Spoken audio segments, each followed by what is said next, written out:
2.5 kilometers beneath the surface, the Gulf of Mexico crushes everything with 240 times the pressure you feel right now.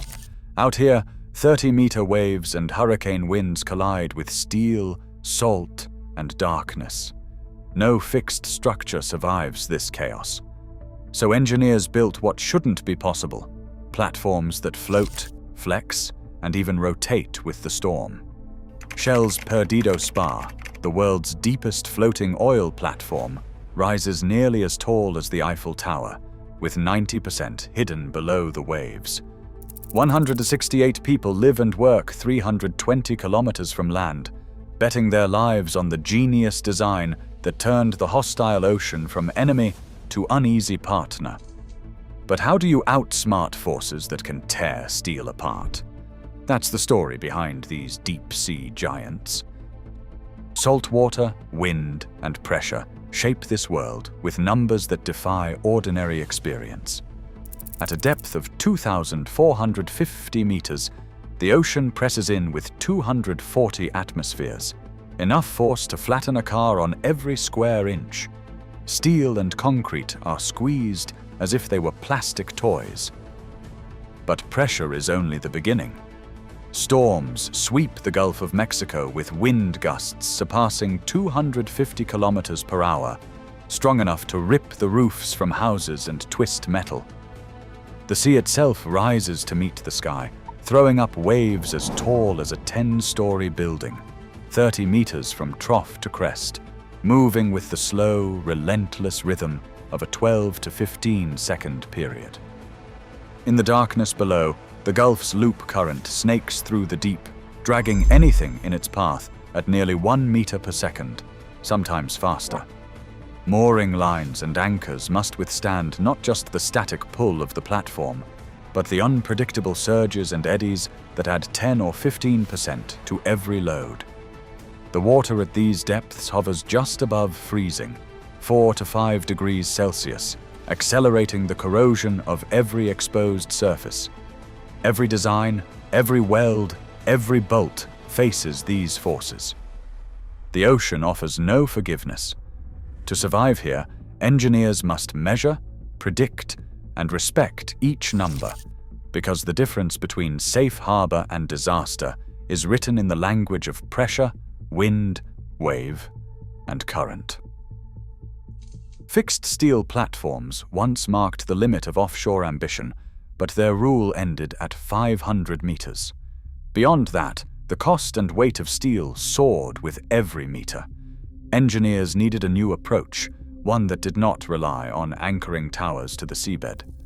So they turned to floating designs. The semisubmersible was first, a platform balanced on submerged pontoons, with its deck high above the waves. By placing buoyancy deep below, semisubmersibles controlled heave, but still rolled and pitched. They worked well in moderate depths, but as water deepened, their mooring lines stretched thin and payloads stalled. Then came the Hutton tension leg platform in 1984. Held steady by vertical steel tendons under constant tension, Hutton nearly erased vertical motion, letting crews access wells directly, called dry trees, and drill in waters up to 1,500 meters. But each tendon was long and costly, and as depths increased, so did the complexity and weight, capping the TLP's reach. Spars offered another path. Picture a floating cylinder, weighted deep below, its narrow hull slicing through waves. Classic spars pushed depths to 2,000 meters, carrying heavier topsides and reducing motion. The truss spar, swapping much of the solid hull for a steel lattice, cut weight by 1/3 and preserved stiffness, unlocking new records. For fields without pipelines, the FPSO, part ship, part storage, rotates with wind and waves, trading stability for flexibility. Each form balanced motion, depth, payload, and cost, as creativity scaled with the sea. Perdido stands alone in the Gulf of Mexico, a structure taller than the Eiffel Tower, yet almost entirely hidden beneath the waves. At 2,450 meters, It operates where the pressure is 240 times that at sea level, an environment that would crush most machines before they even reached the bottom. To build something that could survive here, engineers broke the project into 3 colossal steel blocks, each one weighing around 7,000 tons. These blocks were fabricated in Finland, then loaded onto a barge for a 13,200-kilometer journey through the Arctic, bypassing the Panama Canal because the structure was simply too massive. Once in the Gulf, heavy lift vessels maneuvered the blocks with laser-guided precision, aligning them within 5 centimeters before bolting them together. The completed hull stretches 170 meters from top to bottom, with most of its bulk submerged, anchoring the platform against the ocean's relentless force.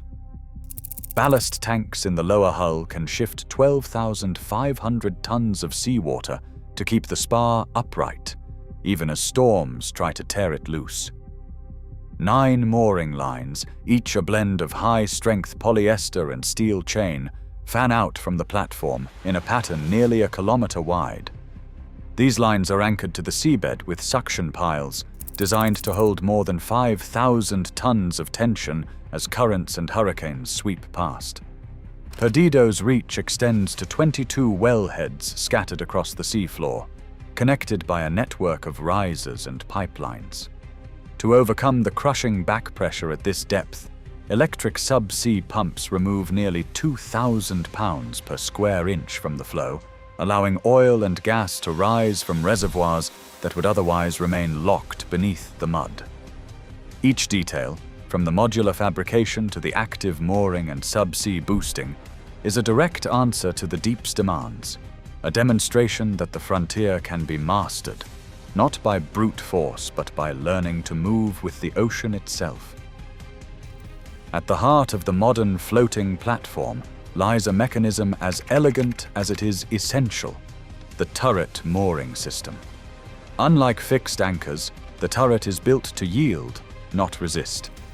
Its core is a radial wheel.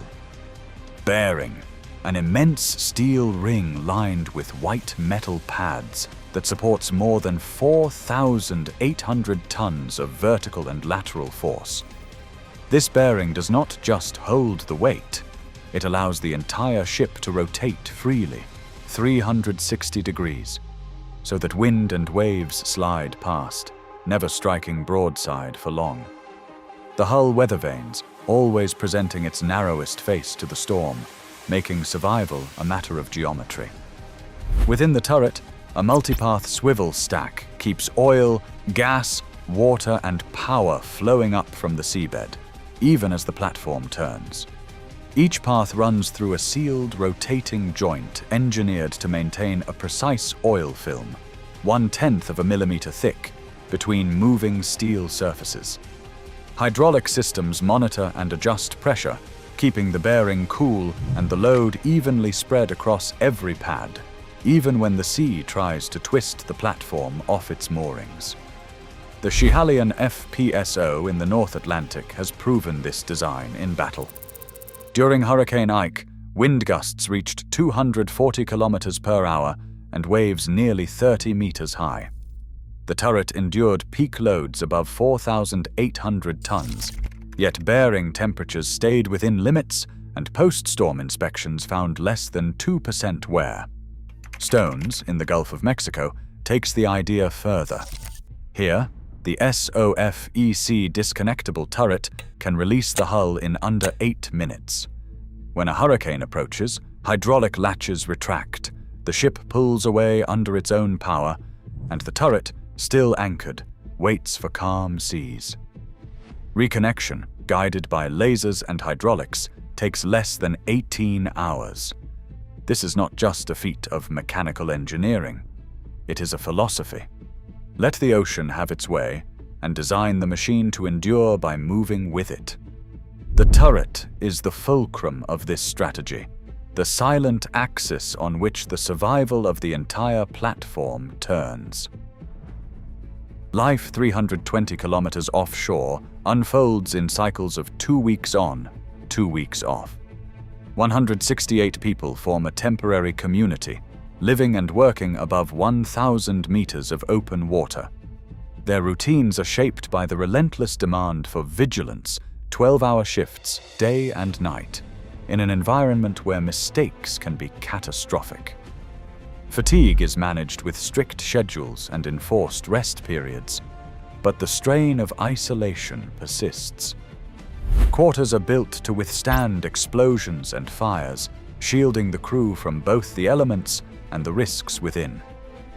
Medical support is not an afterthought.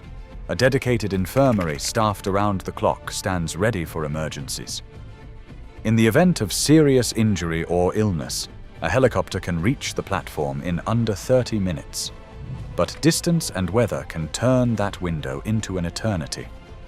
Every safety system, every drill, is a reminder that survival here depends not just on steel and engineering, but on the resilience of those who call the platform home.